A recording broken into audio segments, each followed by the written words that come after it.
Hey everyone, this is day 5 of posting a video every day for 365 days. And today I'm going to talk about something rather serious. And, well, many of you will find it funny because I'm going to say Rahul Gandhi. But Rahul Gandhi is not the only one I'm going to talk about. I'm going to talk about Narendra Modi, the Prime Minister of India, and Rahul Gandhi.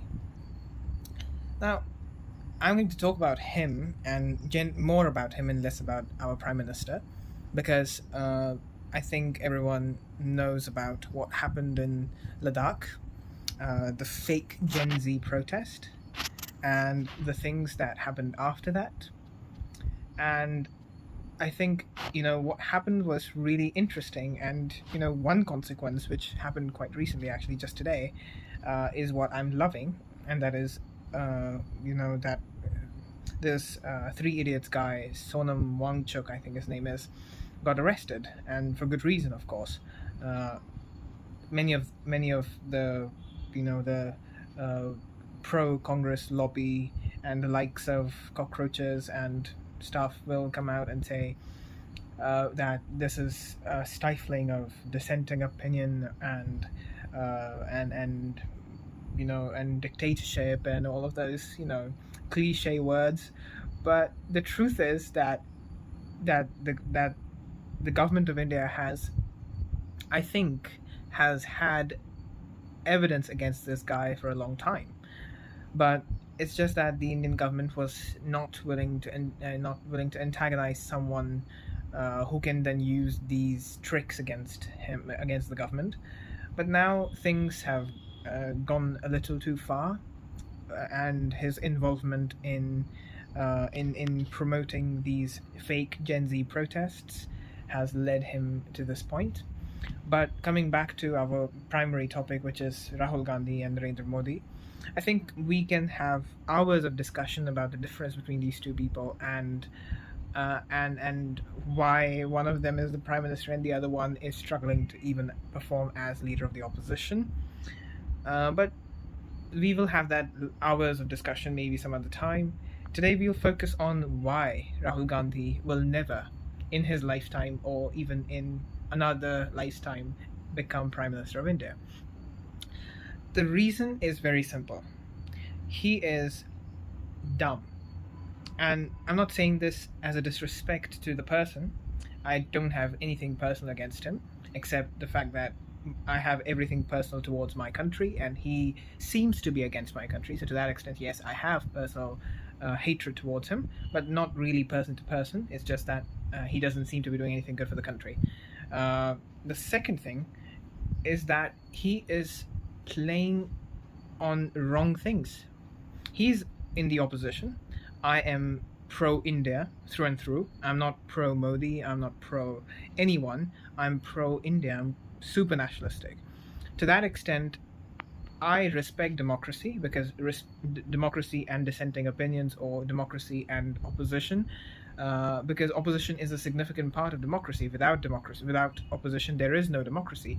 And if there is no democracy, then there is no rights. There are no there is no freedom of expression, and I completely believe on such ideas because our ancestors have fought for these things. But when you claim that you defend these things, but you don't act upon those things, then your words lose all value. Anyway, your words are very invaluable. Not in I am saying this sarcastically. They are invaluable because they literally have no value. And then on top of that, you say dumb things and think that you're going to make something happen, but the consequences are exactly the opposite of this. First of all, he recently posted something on X about Gen Z and about how he was trying to provoke Gen Z. He was trying to goad something out of them. I don't know. He forgot to realize this, I guess, and this is something that requires observation, and Rahul Gandhi has least of it, so I can completely understand why he missed this. But we are talking about Gen Z, and it is this generation, Gen Z is that generation, to which the Prime Minister of India, because of his temporal placement in his in prime ministership, he has been able to serve this community quite well. And I will explain how. He became prime minister in 2014. Gen Z came of its ripening age around 2018, 2019, and that was the beginning of his second term. At that very moment, he gave a big blow to the Pakistani terrorism, and he also gave a big push to nationalism. But nationalism aside, he has been doing things like Pariksha Pe Charcha and things which are catered particularly towards this generation. And Rahul Gandhi doesn't realize this. So Prime Minister is very clever. Prime Minister is he has that kind of popularity outside of this country. You can only imagine how popular he is among the Gen Z of this country. And yes, there are people of the Gen Z who disagree with his opinion, and of course there are disagreements everywhere. But the person is a very seasoned politician, and you have never led anything successfully. And ever since you started leading your party, it has lost 90 elections. So definitely, you are competing against a pro, maybe an elite politician, when you are less than even a beginner. You are a noob or something. So that kind of comparison is you're never going to match him. Not even if you get another lifetime, you are not going to be able to match his prowess in politics. And so you're trying to compete with him on things which he is a master of. If you had played on right things, you could have came close. You could have come closer to what where he is in the ability of doing politics. But the problem is that you are going behind things which keeps pushing the Gen Z further away from you and more towards the Prime Minister. You think that because a weak and young democracy like Nepal, got the government there got overthrown by Gen Z, because Gen Z was genuinely in distress and genuinely aggravated against the government. Well, there Gen Z had reasons to feel that way. I'm not supporting what happened. Of course, any kind of anarchy is not good, not for any country, especially not in our neighborhood, especially because I know for a fact that this is planted from somewhere outside of this region to destabilize South Asia.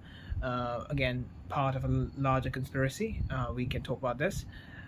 But more than that, I don't like this because putting your government out would not solve the problems. It would only intensify them. And then what the Gen Z kept doing is burning buildings and stuff like that.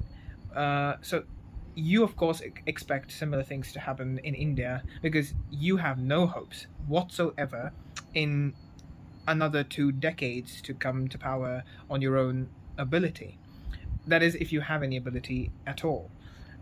And that inability has forced you to instigate Gen Z population. And something about protests which I don't like, something that I believe happened in Bangladesh, for example, last year, is that when you are that kind of mob, when you are the kind of mob which is against a view, you have to do just one thing and show up on the roads and burn things and destroy things, and your voice will be heard.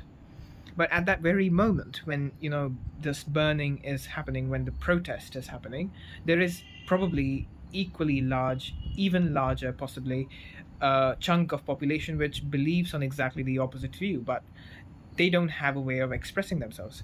Many a times they do show up against this mob, but many a times they don't. I believe in Bangladesh there was this kind of a population which believed more in Sheikh Hasina's government, but they just didn't show up. They didn't come to the streets, and the radical Islamist views which had taken over the student population did its thing, and of course showed their misogyny, in the process. And still somehow Hinduism happens to be the misogynistic religion, but we can talk about that in another video.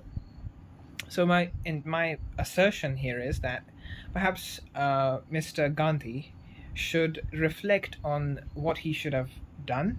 I mean, he is now too ripe in an age to think about this, but take the suggestion from a person actually from Gen Z and understand that you should have gone in a different career. Perhaps maybe you could have been a better businessman, or I doubt that, because business also requires leadership skills and you have none of them. But maybe something else. Maybe you could have been a good Italian politician. So you could have given a good competition to Giorgia Meloni, maybe. I don't know. I mean, you could have been anything, but you cannot deal with the politics of India. There is something that I would like to add here at the end, that I've heard it at multiple places, that India is not for beginners. And you are a first generation Indian. After all, I mean, your mother is an outsider. So to that extent, you are also a beginner. And India is not for beginners, especially not Indian politics, even if your father comes from it. And your father was also kind of, young in politics when, he entered. He was not really into politics, so I've heard. So to that extent, you should probably, you still have time. I mean, you have like maybe 7, 20, 30 years left of your life. So you are rather, and you call yourself, you are anyway. So if you are young, if you are in youth still, think about it. And maybe you can change careers now, and you still have time. You can still do things, and you can use your political connections. You can use your mother's political connections. You can use your portfolio of having won a few elections yourself to get a nice job somewhere, and you will enjoy your life like that, and maybe leave the politics to people who actually know how to do it. That's one suggestion. Other suggestion is, which is a better suggestion because I'm a pro-democracy person, is learn how to do the job of opposition. Criticize the government on things where the government needs to be criticized. You can criticize the government on things like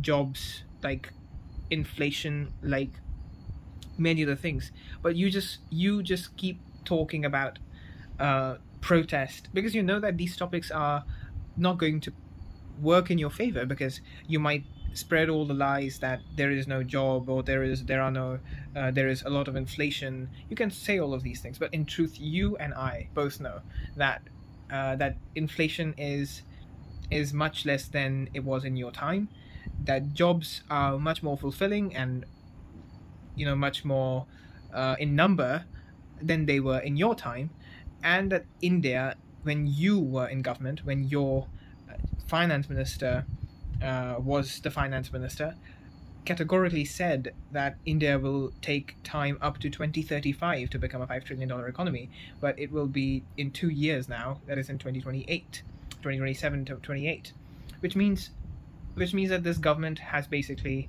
reduced that time by 7 years, 8 years.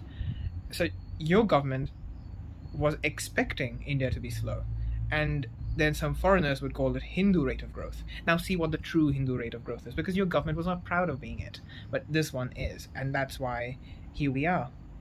And I think you should learn a few things of politics from Mahatma Gandhi. You can go ahead and call him a social worker and all of that, but he was definitely one of the best politicians in history. So you should learn something from, Mahatma Gandhi, and probably that will help you a little in your politics here in India, maybe in Italy, whatever, wherever you like it. More in Italy, I believe, but still, anyway. So this is all for today, and thank you for staying with me. And this is In My Opinion. I will see you in the next one.